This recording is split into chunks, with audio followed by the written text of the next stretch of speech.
Radhe Krishna friend, स्वागत है आपका भक्ति मार्ग की चर्चा चैनल में। तो फ्रेंड, हमने ये चैनल अपना स्टार्ट किया था हनुमान जन्मोत्सव से। तो हमने पहले सुंदरकांड का पाठ किया उसमें संपूर्ण, और आज से हम नित्य एक पाठ लाया करेंगे गीता जी के अध्याय का, और महात्म्य भी साथ हुआ करेगा। तो रोज गीता जी के 18 अध्याय पढ़ने के लिए, सुनने के लिए हमारे चैनल को सब्सक्राइब करो।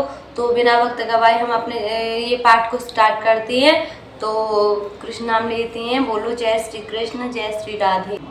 श्री गणेशाय नमः। श्री ओम नमः भगवते वासुदेवाय विश्वेश्वराय आदि पुरुष अपरंपार अलेख पुरुषाय नमः। जगत बंधु ज्योति स्वरूप जिय की जाननहार, हरि यस मांगन आयो दास प्रभु के द्वार। श्री भगवान ने अर्जुन को जो गीता ज्ञान दिया सो मुझे मिले। हे भव भय भंजन श्री कृष्ण सो किशोरदास मांगता है। हे प्रभु, गीता ज्ञान के उच्चारण करने से तुम्हारे भक्त पूर्ण ब्रह्म को पाते हैं। हे प्रभु, मैं आपकी शरण में पड़ा हूँ। किशोर दास और श्री कृष्ण दास अति दीन गरीब हैं, और आप परम प्रवीण आरत दुख भंजन हो। कृष्ण भगवान, तेरे भक्तों और भक्तों के हेतु मैं यह ज्ञान भाषा में कहता हूँ।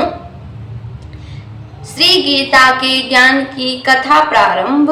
जब कौरव पांडव महाभारत के युद्ध को चले, तब राजा धृतराष्ट्र ने कहा, मैं भी युद्ध को देखने चलूंगा। तब श्री व्यास जी ने कहा, हे राजन, नेत्र के बिना क्या देखोगे? राजा धृतराष्ट्र ने कहा, देखूंगा नहीं तो श्रवण तो करूंगा। तब व्यास जी ने कहा, हे राजन, तेरा सारथी संजय जो कुछ महाभारत के युद्ध की लीला कुरुक्षेत्र में होगी सो यहाँ बैठे श्रवण करावेगा। व्यास जी के मुख से यह वचन सुन संजय ने विनती करी, हे प्रभु, यहाँ हस्तिनापुर में बैठे कुरुक्षेत्र की लीला कैसे जानूंगा तथा राजा को किस भांति कहूंगा। तब व्यास जी ने संजय को यह वचन कहा, संजय, मेरी कृपा से तुझे यहाँ ही सब दिखाई देगा। व्यास जी के इतना कहते ही संजय की दिव्य दृष्टि भई और बुद्धि भी दिव्य भई। अब आगे महाभारत का कौतुक कहते हैं, सो सुनो। 7 अक्षौहिणी सेना पांडवों की और 11 अक्षौहिणी सेना कौरवों की, यह दोनों सेना कुरुक्षेत्र में जा एकत्र हुई। धृतराष्ट्र ने पूछा, हे संजय, धर्म के क्षेत्र कुरुक्षेत्र में युद्ध की इच्छा से एकत्र हुए मेरे और पांडु के पुत्रों ने क्या किया? संजय ने कहा, पांडवों की सेना को व्यूहित देखकर दुर्योधन आचार्य द्रोण के समीप जाकर कहने लगे, हे आचार्य, देखिए आपके शिष्य बुद्धिमान द्रुपदपुत्र के पांडवों की बड़ी सेना की कैसी व्यूह रचना की है।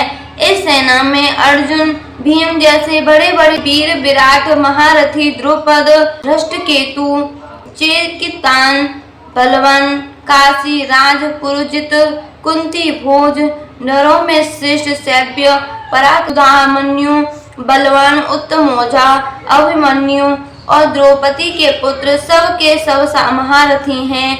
हे ब्राह्मण श्रेष्ठ, आपके स्मरणार्थ अब मैं अपनी सेना के प्रधान सेनापतियों के नाम बताता हूँ। आप भीष्म, कर्ण, युद्ध विजयी, कृपाचार्य, अश्वत्थामा, विकर्ण, सोमदत्त का पुत्र भूरिश्रवा और बहुत से शूरवीर मेरे लिए प्राण तक देने के लिए तैयार हैं। ये लोग शस्त्र चलाने में अति निपुण हैं। हमारी सेना का जिसके भीष्म रक्षक हैं अपरिमित बल है, और उनकी सेना जिसके भीम रक्षक हैं थोड़ा बल है। अब आप सब अपने अपने मोर्चों पर सावधान रह कर सेनापति की रक्षा कीजिए। भीष्म पितामह ने दुर्योधन को प्रसन्न करते हुए और ऊंचे स्वर में गरजते हुए शंख बजाया।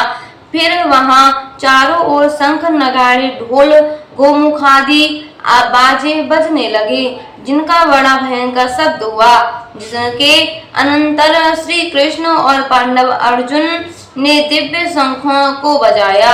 श्री कृष्ण ने पांचजन्य और अर्जुन ने भी देवदत्त नामक शंख को, और भीषण कर्म करने वाले भीम ने पौंड्रक नामक बड़े शंख को बजाया।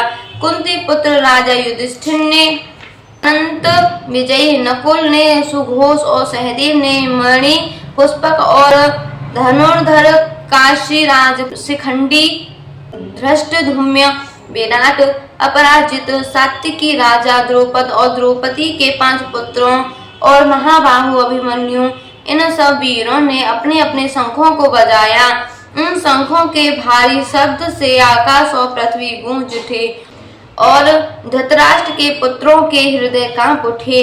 हे राजन, अर्जुन ने कौरवों को युद्ध के लिए प्रस्तुत देखकर धनुष उठाकर श्री कृष्ण से कहा कि हे अच्युत, मेरा रथ दोनों सेनाओं के बीच में खड़ा कीजिए, जिससे मैं युद्ध करने वालों को देख लूं कि इस रणभूमि में मुझे किन किन के साथ युद्ध करना चाहिए। दुर्बुद्धि दुर्योधन की प्रीति करने वाले जो युद्ध के लिए यहाँ एकत्र हुए हैं, उनको देखूंगा। संजय ने कहा, हे राजन, अर्जुन की बात सुनकर श्री कृष्ण ने भीष्म, द्रोण आदि वीरों के सामने उत्तम रथ को खड़ा करके कहा कि हे वीर, युद्ध के लिए उद्यत इन कौरवों को देख लो। अर्जुन ने चाचा, बाबा, गुरु, मामा, भाई, पुत्र, पौत्र, मित्र, ससुर और स्वजनों को शास्त्रों से सुसज्जित खड़े देख और उनसे इन दोनों सेनाओं ने अपने ही सब बांधवों को देखकर परम प्रयाद हुए यह वचन कहे, हे कृष्ण, युद्ध की इच्छा से आए हुए इन अपने बंधुओं को देख मेरे अंग ढीले होते जाते हैं और मुख सूखा जा रहा है। मेरा शरीर बेकल होता है, गांडीव हाथ से गिरा जाता है। हे केशव, मुझ में यहाँ खड़े रहने की सामर्थ्य नहीं है और सब लक्षण मैं उल्टे देख रहा हूँ और संग्राम में अपने स्वजनों का वध करके कोई लाभ नहीं होगा। हे कृष्ण, मैं जीत, राज्य और सुख भी नहीं चाहता हूँ। हे प्रभु, हमको राज्य, भोग तथा जीवन से क्या काम है, क्योंकि जिनके लिए राज्य, भोग और सुख की इच्छा की जाती है, वे सब इस युद्ध में प्राण और धन की इच्छा छोड़ मरने को तैयार हैं। आचार्य, पिता, पुत्र, पितामह, मातामह, ससुर, पौत्र, साले और संबंधी, ये सब मुझे माने तो भी हे मधुसूदन, मैं इन्हें मारने की इच्छा नहीं करूंगा। हे जनार्दन, त्रिलोकी के राज्य के लिए भी मैं इन्हें मारना नहीं चाहता, फिर इस पृथ्वी के राज्य के लिए तो कहना ही क्या। हे जनार्दन, धृतराष्ट्र के पुत्रों को मारकर हमारा क्या भला होगा, इसीलिए हमें अपने भाई धृतराष्ट्र के पुत्रों को मारना अनुचित है। हे माधव, स्वजनों को मारकर क्या हम सुखी हो सकते हैं। ये सब लोभ के वशीभूत हैं और कुल के नाश करने तथा मित्र द्रोह करने में, पाप द्रोह करने में पाप को नहीं देखते। कुल नाश के दोष को जानते हुए भी हमको इस पातक से क्यों नहीं दूर रहना चाहिए। कुल का नाश होने से कुल के प्राचीन धर्म नष्ट हो जाते हैं, फिर धर्म नाश होने से कुल में पाप बढ़ता है। हे कृष्ण, पाप से कुल की स्त्रियां व्यभिचारिणी होती हैं, जिससे वर्ण संकर संतान उत्पन्न होती हैं। वह वर्ण संकर जिन पुरुषों ने कुल को नष्ट कर दिया, उनको तथा उस कुल को नरक में पहुंचाते हैं, क्योंकि श्राद्ध, तर्पण आदि बंद हो जाते हैं। वर्ण संकर बनाने वाले दोषों से कुल ध्वंसकों के जाति कर्म और कुल धर्म निरंतर नाश होते हैं। हे जनार्दन, मैंने बराबर सुना है कि कुल धर्म नष्ट होने से निश्चय नरकवास करना होता है। हाय, यह बड़ा पातक करने को तैयार है जो राज सुख के लोभ से स्वजनों को मारने की कोशिश कर रहे हैं। शस्त्रों को धारण किए हुए धृतराष्ट्र के पुत्र यदि मुझे शस्त्र रहित और उपायहीन को रणभूमि में बध कर डालें तो मेरा बहुत कल्याण हो। संजय ने कहा, हे राजन, यह कहकर दुखित होकर अर्जुन ने धनुष बाण फेंक दिया और रथ के पिछले भाग में जा बैठा। इति सुपनिषद सुब्रह्म विद्या योग शास्त्रे श्री कृष्ण संवादे विषाद योगो नाम प्रथमोध्याय समाप्त। प्रथम अध्याय का महात्म्य प्रारंभ। एक समय पार्वती ने पूछा, हे महादेव जी, किस ज्ञान के बल से आपको संसार के लोग शिव कर पूजते हैं? मृग छाला ओढ़े, अंगों में शमशानों की विभूति लगाए, गले में सर्प और मुन्नों की माला पहन रहे हो, इनमें तो कोई पवित्र नहीं, फिर आप किस ज्ञान से पवित्र हो, वह आप कृपा करके कहिए। श्री महादेव जी बोले, हे प्रिय सुनो, गीता ज्ञान को हृदय में धारण करने से मैं पवित्र हूँ और उस ज्ञान से मुझे बाहर के कर्म व्यापते नहीं। तब पार्वती ने कहा, हे भगवान, जिस गीता ज्ञान की आप ऐसी स्तुति करते हैं, उनके श्रवण करने से कोई कृतार्थ भी हुआ है? तब महादेव जी ने कहा, इस ज्ञान को सुनकर बहुत जीव कृतार्थ हुए, आगे भी होंगे। मैं तुमको एक पुरातन कथा कहता हूँ, तू श्रवण कर। एक समय पाताल लोक में शेषनाग की शर्या पर श्री नारायण जी नैन मूंदकर अपने आनंद में मग्न थे। उस समय भगवान के चरण चापती हुई श्री लक्ष्मी जी ने पूछा, हे प्रभु, निंदा और आलस्य उन पुरुषों को व्यापता है जो जीव तामसी हैं, फिर आप तो तीनों गुणों से अतीत हो, आप तो नेत्र मूंद रहे हो, यह मुझको बड़ा आश्चर्य है। श्री नारायण जी बोले, हे लक्ष्मी, तुझको निद्रा आलस नहीं व्यापता। एक शब्द रूप जो भगवत गीता है, उसमें जो ज्ञान है, उसके आनंद में मैं मग्न रहता हूँ। जैसे 24 अवतार मेरे उसमें जो रूप हैं, तैसे वह गीता शब्द रूप अवतार है। इस गीता में यह अंग है, 5 अध्याय मेरा मुख है, 5 अध्याय मेरी भुजा है, 5 अध्याय मेरा हृदय और मन है, 16वां अध्याय मेरा उदर है, 17वां अध्याय मेरी जंगा है, 18वां अध्याय मेरे चरण हैं।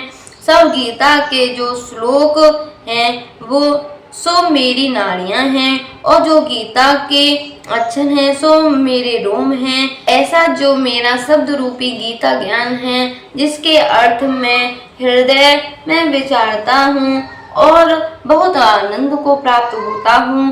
श्री नारायण जी ने कहा, हे लक्ष्मी, गीता ज्ञान को सुनकर बहुत जीव कृतार्थ हुए हैं। तू सुन। शूद्र वर्ण एक प्राणी था जो चांडालों के कर्म करता था और तेल लवण का व्यापार करता था। उसने बकरी पाली। एक दिन वह बकरी चराने को बाहर गया, वृक्षों के पत्ते तोड़ने लगा, वहां सर्प ने उसे डस लिया, तत्काल प्राण निकल गए। मरकर उसने बहुत नरक भोगे। फिर बैल का जन्म पाया। उस बैल को भिक्षुक ने मोल ले लिया। वह भिक्षुक उस पर चढ़कर सारा दिन मांगता फिरा। जो कुछ भिक्षा मांग कर लावे वह कुटुंब के साथ मिलकर खावे।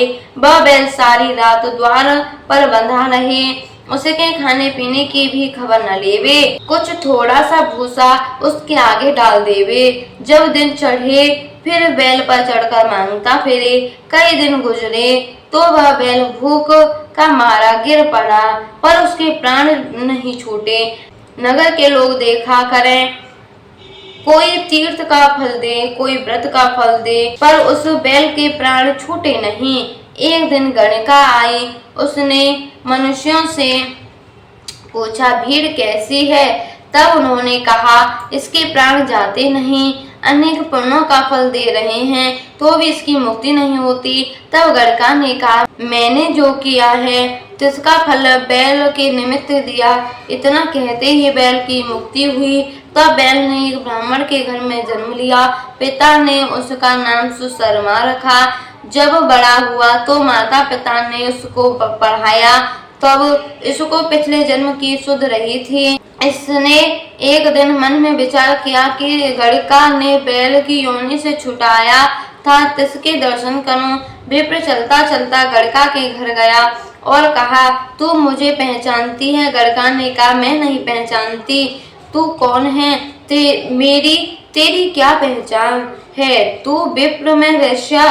तब विप्र ने कहा, मैं वही बैल हूँ जिसको तुमने अपना पुण्य दिया था। तब मैं बैल की योनि से छूटा था, अब मैंने विप्र के घर जन्म लिया है। तू अपना वह पुण्य बता। गड़का ने कहा, मैंने अपने जाने कोई पुण्य नहीं किया, पर मेरे घर एक तोता है, वह कुछ पढ़ता है, मैं उसके बाकी सुनती हूँ। उस पुण्य का फल मैंने तेरे निमित्त दिया था। तब विप्र ने तोते से पूछा कि तू सवेरे क्या पढ़ता है? तोते ने कहा, मैं पिछले जन्म में विप्र का पुत्र था। पिता ने मुझे गीता के पहले अध्याय का पाठ सिखाया था। एक दिन मैंने गुरु जी से कहा, मुझको तुमने क्या पढ़ाया है? तब गुरु ने मुझे शाप दिया कि तू सूआ हो जा। तब मैं सुआ हुआ। एक दिन बंधक मुझे पकड़ ले गया। एक विप्र ने मुझे मोल लिया। यह विप्र भी अपने पुत्र को गीता का पाठ सिखाता था। मैंने भी वह पाठ सीख लिया। एक दिन विप्र के घर चोर पड़े, उनको धन प्राप्त न हुआ तो पिंजड़ा उठा ले गए। उन चोरों की यह गड़का मित्र थी। मुझे इसके पास ले आए, सो मैं नित्य गीता के पहले अध्याय का पाठ करता हूँ। यह सुनते हैं, पर इस गणिका की समझ में नहीं आता। जो मैं पढ़ता हूँ वही पुण्य तेरे निमित्त दिया था। सो हे लक्ष्मी, गणिका ने भी भले काम ग्रहण किए, नित्य प्रति स्नान करे और गीता के प्रथम अध्याय का पाठ करे, इससे उसकी मुक्ति हुई। श्री नारायण ने कहा, लक्ष्मी, जो कोई अजान कर भी गीता का पाठ करे या श्रवण करे, उसको भी मुक्ति मिलेगी। तो फ्रेंड, आज हमारे ये गीता जी का प्रथम अध्याय संपूर्ण हुआ और इसका महात्म्य भी संपूर्ण हुआ। ऐसे ही रोज एक अध्याय का पाठ लाया करेंगे, महात्म्य का पाठ लाया करेंगे। तो मिलते हैं अगले पाठ के साथ। जय श्री कृष्ण, राधे राधे।